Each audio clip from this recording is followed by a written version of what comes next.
Carbohydrate के next topic पे, carbohydrates के नेक्स्ट टॉपिक पे सबसे पहले मैं आपको एक टॉपिक पढ़ाने जा रही हूँ, inversion of cane sugar. Inversion of cane sugar, ठीक है। तो इन्वर्जन ऑफ केन शुगर में आपको सबसे पहले पता होना चाहिए कि केन शुगर क्या होती है।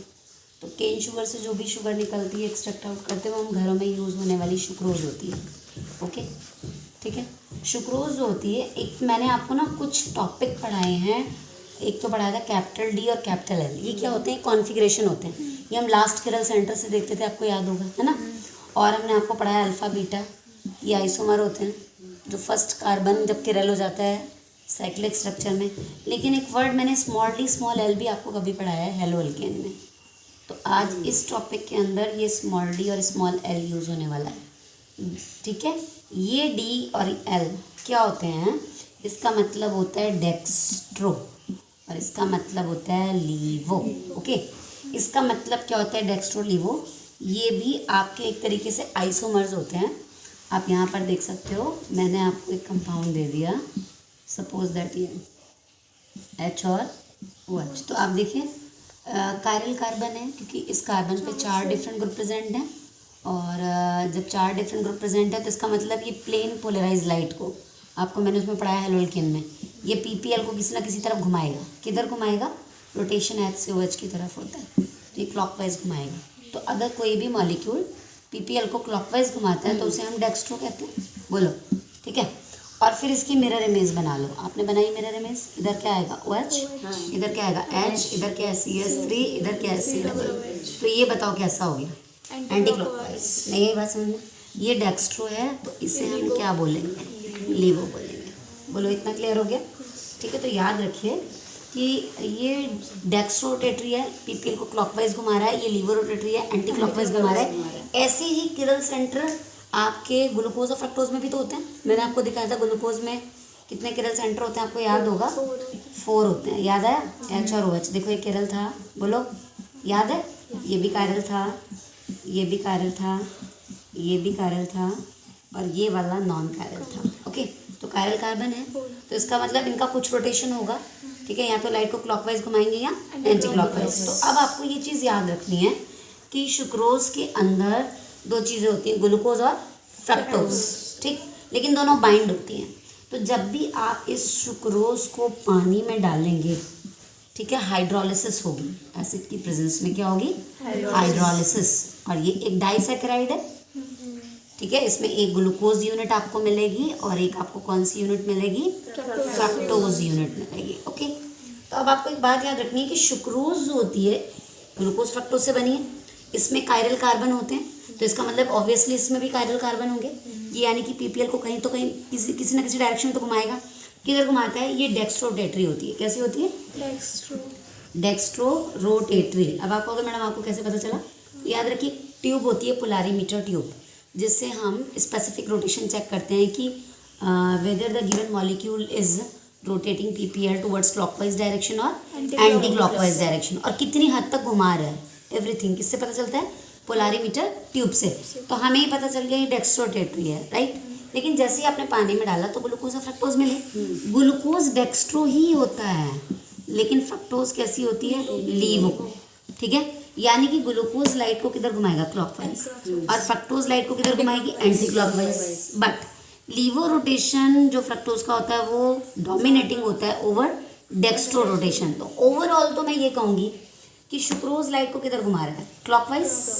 लेकिन ये लाइट को किधर घुमा रहा है? Anti clockwise. नहीं, बस समझ में। तो आपको नहीं लगता कि इसका नेचर शुक्रोज का पानी में जाने के बाद इन्वर्ट हो गया? इन्वर्ट का मतलब ऑपोजिट हो गया, मतलब चेंज हो गया। तो क्या रोटेशन, मतलब क्या नेचर चेंज हुआ है कि ये डेक्स्ट्रो रोटेटरी से ओवरऑल कैसी हो गई है? लीवो रोटेटरी।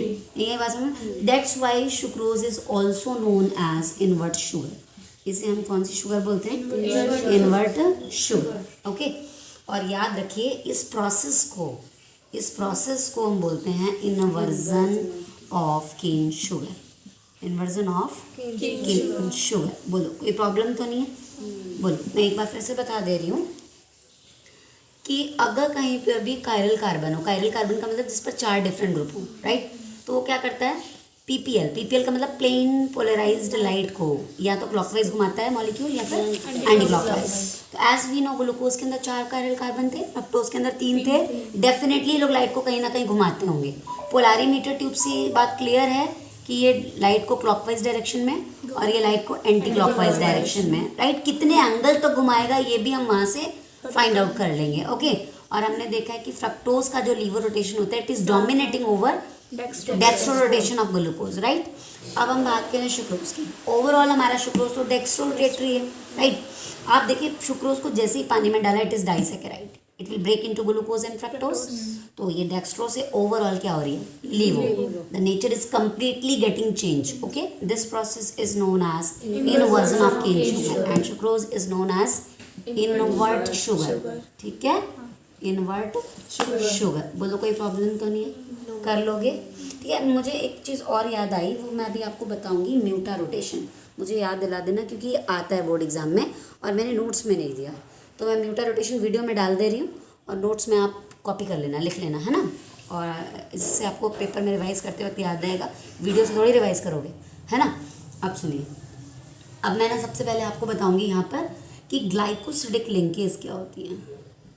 ग्लाइकोसिडिक लिंकेज, वैसे तो कोई ज़रूरत नहीं है बताने की, लेकिन छोटा सा हिंट है, ठीक। अभी मैंने आपको बताया कि सुक्रोज के अंदर एक ग्लूकोज यूनिट है और एक फ्रक्टोज यूनिट है, और मैंने कहा ये दोनों आपस में बाइंड होती हैं, बोलो। और जब ये दोनों बाइंड होती हैं तो कोई ना कोई बॉन्ड तो होगा। तो याद रखिए जिस बॉन्ड के थ्रू ये आपस में लिंक होती है उस लिंकेज को हम कहते हैं glycosidic linkage, okay. Always remember कि whenever two saccharides unit, अभी ग्लूकोज और फ्रक्टोज सैकेराइड्स ही तो हैं, whenever two saccharide units comes close to each other, ठीक है, removal of water create a special type of linkage which is known as glycosidic linkage। नहीं है बात समझ में? जैसे दो ग्लूकोज यूनिट, ये 2 सैकेराइड हो गए, नहीं हो गए, बोलो। जब एक दूसरे के पास आएंगे तो वाटर के रिमूव होने से शुगर बन जाएगी, माल्टोज बनती है, नहीं बनती है। मैंने आपको कहा था माल्टोज में ग्लूकोज होता है, ठीक। तो माल्टोज के अंदर जो बॉन्डिंग होगी उसको हम कहेंगे ग्लाइकोसिडिक लिंकेज। बट एक ग्लाइकोसिडिक लिंकेज होती है वो 3 टाइप की होती है, अल्फा ग्लाइकोसिडिक, ठीक है, और होती है बीटा ग्लाइकोसिडिक, और होती है कौन सी, अल्फा बीटा ग्लाइकोसिडिक। कैसे? अभी आपने मुझसे पिछली वीडियो में पढ़ा था कि ग्लूकोज 2 टाइप का होता है रिंग स्ट्रक्चर में, अल्फा डी ग्लूकोज और बीटा डी ग्लूकोज। तो अगर 2 अल्फा सैकेराइड यूनिट्स एक दूसरे के कांटेक्ट में आए और पानी निकल जाए तो अल्फा ग्लाइकोसिडिक लिंकेज। अगर 2 बीटा सैकेराइड्स एक दूसरे के कांटेक्ट में आए और निकल जाए, लेकिन अगर एक अल्फा और दूसरी बीटा सैकेराइड एक दूसरे कांटेक्ट में आए पानी निकल जाए तो उसमें क्या कहेंगे? नहीं आई बात समझ में, बताओ कर लोगे आप? तो ग्लाइकोसिडिक लिंकेज का छोटा सा हिंट आपको पता होना चाहिए, अदरवाइज ये नहीं आएगी अब, क्योंकि आपके उससे डाइसैकेराइड, ट्राइसैकेराइड और पॉलीसैकेराइड काट दिए गए, ओके। हिंट आपको पता होना चाहिए फॉर कंपटीशन, समझ लीजिए छोटा सा, है ना। अब आप ना एक छोटा सा वर्ड और पढ़ो, म्यूटा रोटेशन, म्यूटा रोटेशन, ठीक है। तो याद रखना कि मैंने आपको ग्लूकोज का साइक्लिक स्ट्रक्चर सिखाया था, याद है? और मैंने आपसे ये कहा था कि ग्लूकोज का फर्स्ट कार्बन जो होता है वो किरल नहीं होता, देखो होता है या नहीं होता? नहीं होता। लेकिन जब हमने कौन सा स्ट्रक्चर बनाया था, रिंग वाला, तो हमने कौन से वाले कार्बन से अटैक कराया था फर्स्ट कार्बन पे, कोई मुझे बता सकता है? बोलो। लास्ट कायरल कराया था। यहाँ पर कौन सा चार्ज होगा, पॉजिटिव, और यहाँ कौन सा होगा, नेगेटिव। मैंने बॉन्ड शिफ्ट कराया था। अब बताओ सी पे चार्ज कौन सा है, पॉजिटिव पे कौन अटैक करेगा? और आपको मालूम है यहाँ आपको क्या मिला था, इधर H, इधर क्या हो गया था, OH, यहाँ क्या हो जाएगा, CHOH, यहाँ COH, यहाँ CHOH, यहाँ CH, और यहाँ पर नहीं आई बात समझ, और यहाँ क्या, CH2H, नहीं आई बात समझ। बोलो तो फर्स्ट कार्बन बताओ किरल हुआ था नहीं हुआ था? और आपको यहाँ कौन सा आइसोमर मिला था, अल्फा। कैसे पता चला ये अल्फा आइसोमर है? लेफ्ट हैंड पे आपका क्या प्रेजेंट है, H, और राइट हैंड पे OH। ये तो कॉन्फ़िगरेशन चेंज भी हो जाएगा, तो इधर आ जाएगा क्या, OH, और इधर क्या आ जाएगा H, बाकी सब कुछ क्या रहेगा, सेम। अब एक बात याद रखना, ये ग्लूकोज का बीटा आइसोमर है और ये ग्लूकोज का अल्फा आइसोमर है। सोल्यूशन के अंदर ऑलवेज आपको ये वाला मॉलिक्यूल दिया गया, तो ये देखिए अल्फा में भी चेंज होगा और अल्फा से फिर वापस ब्रेक होकर बीटा में आएगा, फिर बीटा अल्फा में, अल्फा बीटा में, बस ये चल रहा होता है कार्यक्रम। बीटा आइसोमर अल्फा की तरफ जा रहा होता है, अल्फा आइसोमर किधर आ रहा होता है, बीटा की तरफ। तो there is a equilibrium between both the structures, ठीक है। तो देखो होता क्या है कि ग्लूकोज का जो स्पेसिफिक रोटेशन होता है, ग्लूकोज क्या करता है, इसका जो अल्फा आइसोमर है वो मैं इधर लिख लूँ, बोलो, और इसका बीटा आइसोमर जो है वो इधर लिख लेती हूँ, ठीक है। अब मुझे एग्जैक्टली तो रीडिंग नहीं याद आ रही है, 56.8 होती है शायद। इसका जो स्पेसिफिक रोटेशन होता है अल्फ़ा, ठीक है, याद रखिए, इसको मैं ऐसे दिखा सकती हूँ। इसका होता है 111 डिग्री स्पेसिफिक रोटेशन, समझ रहे हैं, ये 111 डिग्री तक लाइट को घुमाता है, ठीक है, प्लस का, यानी कि डेक्स्ट्रोरोटेटरी है, और ये माइनस का 19 डिग्री, ठीक है। तो ये लाइट को किधर घुमा रहा है, एंटी क्लॉकवाइज, ठीक। अब देखो यहाँ पर क्या होगा, जो यहाँ पर 111 वाला है वो यहाँ पर आएगा, ये स्पेसिफिक रोटेशन मैं दिखा रही हूँ, अल्फा से इंडिकेट करते हैं उसको। ये किसका वाला है, अल्फा का या बीटा का, अल्फा आइसोमर का। और ये जो 19 डिग्री है माइनस का, कुछ नीचे होगा, बोलो, ये किसका है, बीटा।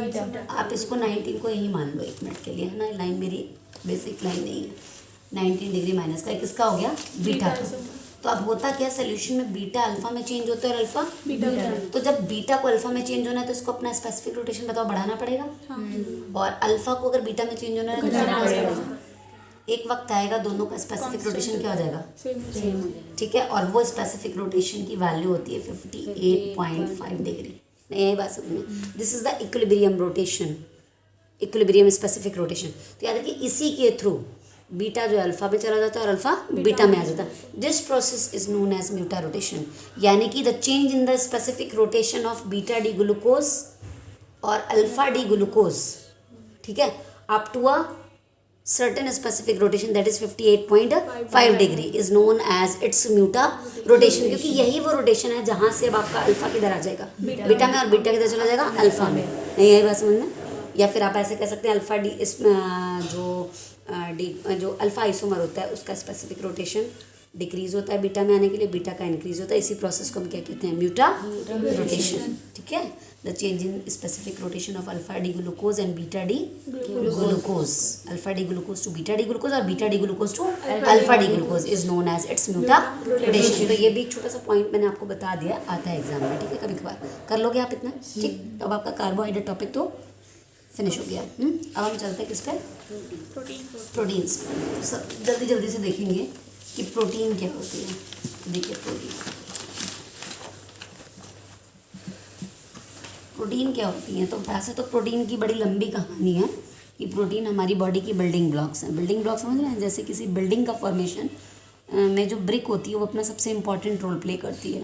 ब्रिक का जो रोल होता है वही हमारी बॉडी में किसका रोल होता है, प्रोटीन का, ठीक है। हमारी बॉडी का मोस्ट ऑफ पार्ट प्रोटीन से बना हुआ है। आप देखो ब्लड के अंदर भी प्रोटीन है, आपकी स्किन भी प्रोटीन है, आपके बाल भी प्रोटीन है, और आपके ये जो नेल्स है ये भी डेड प्रोटीन है, ठीक है। नहीं ये बात समझ। इसके अलावा जितनी एंटीबायोटिक्स आपके ब्लड में घूम रही हैं, एंटीबॉडीज सॉरी, वो भी क्या है, प्रोटीन है, ठीक है।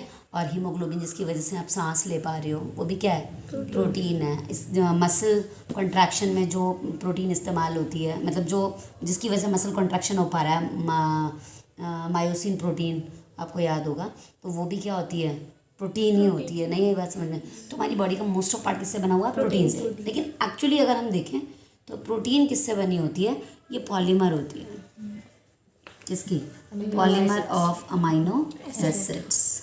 ओके, याद रखिएगा कि अमाइनो एसिड सबसे पहले हम पढ़ेंगे, फिर उन अमाइनो एसिड्स को जोड़ते चले जाएंगे, और जब सारे अमाइनो एसिड्स, खूब सारे अमाइनो एसिड्स को जोड़ते चले जाएंगे तो हमें एक बहुत बड़ा मैक्रो मॉलिक्यूल मिलेगा। एक्चुअली उस मैक्रो मॉलिक्यूल में क्या है, मैक्रो मॉलिक्यूल में रिपीटिंग यूनिट्स हैं। कौन सी यूनिट है, रिपीटिंग यूनिट्स। कौन सी रिपीटिंग यूनिट है, amino acid, amino acid, amino acid, amino acid, amino acid and so on, लगाते चले जाओ, ठीक है। तो आप जानते हैं अमीनो एसिड से बनी हुई इस मैक्रो मॉलिक्यूल को हम क्या बोलेंगे, polymer of amino acid, that is क्या, प्रोटीन। नहीं आई बात समझ। तो एक्चुअली प्रोटीन क्या होते हैं, पॉलीमर ऑफ अमीनो एसिड। हालांकि प्रोटीन का तो बहुत ज़बरदस्त स्ट्रक्चर होता है, 4 कैटेगरी में कैटेगराइज है, प्राइमरी, सेकेंडरी, टर्शरी, क्वाटरनरी, तो बाद में डिस्कस करेंगे। अभी सबसे पहला टॉपिक हमें क्या क्लियर करना पड़ेगा, अमीनो एसिड।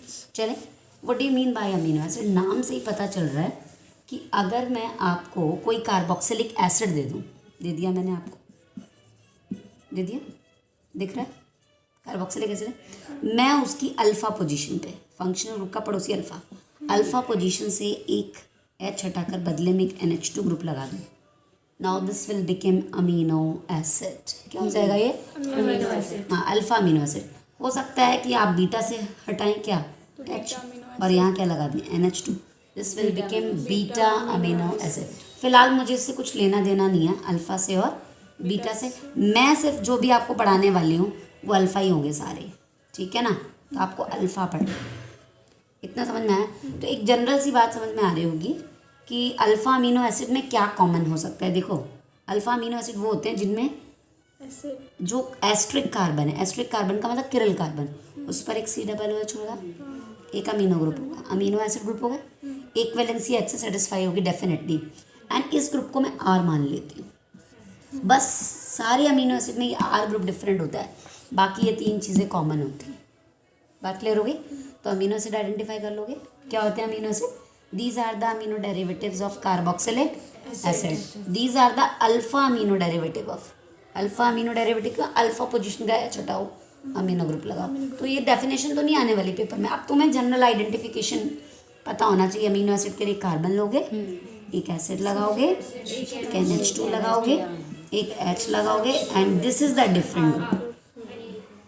आपकी बुक के अकॉर्डिंग मैं चल रही हूँ, अभी NCERT में मेंशन है कि तेरा टोटल 20 अमीनो एसिड, हो तो गए 20 से ज़्यादा, लेकिन जब तक NCERT में भी 20 मेंशन है तो आपको वही पुराना सिलेबस पढ़ना है। तो आप भी अभी यही पढ़ो कि टोटल अमीनो एसिड कितने होते हैं, 20, जिसमें से 20 के 20 अमीनो एसिड इस जगह से डिफरेंट होंगे, बाकी सारी चीज़ें कॉमन होंगी, and all are chiral except one, केवल एक को छोड़ दीजिए, बाकी सब किरल होंगे। क्यों? अगर आपने पहली बार इस जगह पे H लगा दिया तो किरलिटी तो खत्म हो गई, और इस स्पेशल अमीनो एसिड को कहते हैं ग्लाइसिन। क्या कहते हैं? ग्लाइसिन। याद रखेंगे, बोलो। तो बाकी सारे अमीनो एसिड क्या होते हैं? किरल। तो छोटी सी बात याद रखो, प्रोटीन क्या है? पॉलीमर ऑफ अमीनो एसिड, ठीक है?